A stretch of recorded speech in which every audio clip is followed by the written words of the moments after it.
Welcome to this video. In Carnatic music, the very first lessons that we start with, called the Sarala Varase, are traditionally sung in the raga Mayamalavagaula.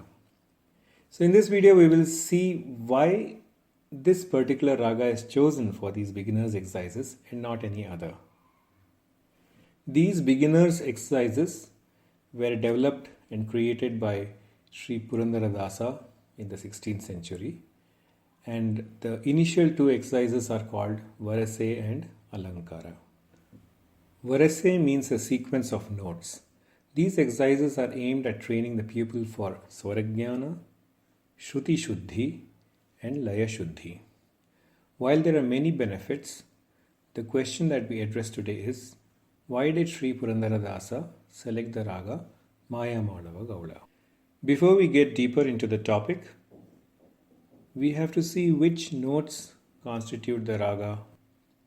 There are two views given here. The first view is the keyboard view, where the note G is taken as Sa and the subsequent notes of the raga are shown here. The second view is a chromatic view, where the octave is divided into 12 notes, and which of those notes are there in Mayamalavagaula is shown in the green color.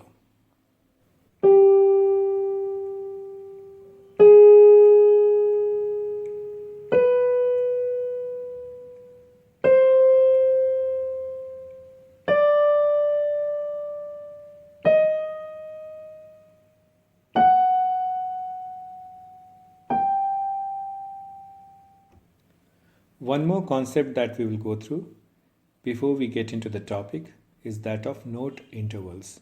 As you can see here, when the two green dots, that is the two notes, are next to each other, then the interval is 1.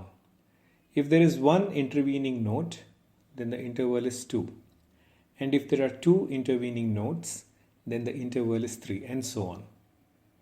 It's interesting to see that the scale of Mayamalavagaula, the successive notes have intervals of 1, 2 as well as 3. The insight we get from this fact is that when the pupil sings the notes in sequence, then the pupil automatically sings notes which are very close to each other, that is, the interval is 1, as well as notes which are a little far away from each other, for example where the interval is 3. This is how one of the verses might sound. There are many verses and many varieties which constitute the exercises which were designed by Sri Purandaradasa. What we will play here is one of those exercises.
Now we get into the features of Mayamalavagaula.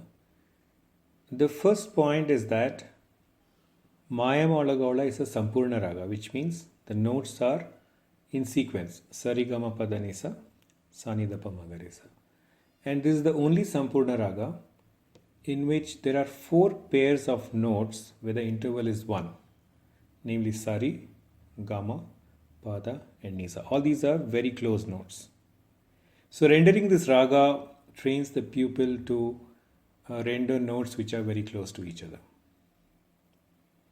In addition, like we saw earlier, the neighboring notes of interval 2 and 3 semitones are also available. And interestingly, this raga contains flat notes, or like in Hindustani they say komal, which is Rishabha and Daivata. The Re and the Da are lower notes, whereas the remaining notes are the higher notes. Of course, Ma is also the lower among the two Mas. If you see the first half of the notes, which is Sarigama, and the second half, which is Padanisa, it's very clear from this picture that you see here with the green dots that they are very symmetric with respect to the intervals in between them. So the first half of the scale is symmetric to the second half of the scale. So this is very useful for singing and as well as for playing instruments, because typically this results in the fact that the fingering will be the same for the string which is used for the lower half as well as the string which is used for the higher half of the scale. This raga has very few restrictions. The notes can be rendered straight, they can be rendered with a grace, they can be rendered with a glide. Everything is allowed. So there are no serious restrictions with respect to how the notes can be sung, and that's very useful for beginners because they don't have to worry about the nuances of rendition of the note. They can be just sung straight, and which is also fine. The second point is that if you see the notes in pairs, so Sapa is one, the next pair is Rida, then the next pair is Gani, and the last pair is Masa. All of these have a interval of 7, so they are very symmetrical. And this 7, which is Sapa, is actually a first and the fifth note, so what is called a dominant interval, and which is very pleasing to hear. So when we make symmetrical exercises using these notes, they're also very nice to hear. This raga has the Antara Gandhara, which is the major third note. Sa, ga, that's the note.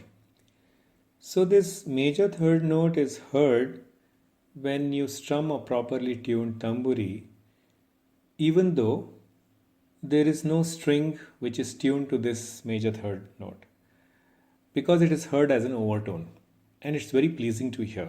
So normally the major third gives a uplifting effect, and that's one of the reasons why this raga is very pleasing to hear. As a next point, we can see that after the pupil learns Varase and Alankara, he proceeds to the next lesson, which is Gita. And the first few Gitas are in the raga Malahari, also composed by Sri Purandaradasa. And you can see that the Malahari raga uses a subset of the notes which are already there in Mayamalavagaula. So for the pupil, it is easy to transit from Mayamalavagaula to Malahari. So while dealing with the singing of lyrics, the pupil doesn't have to worry too much about singing foreign notes, because all the notes in the first few Gitas are notes that she is already familiar with.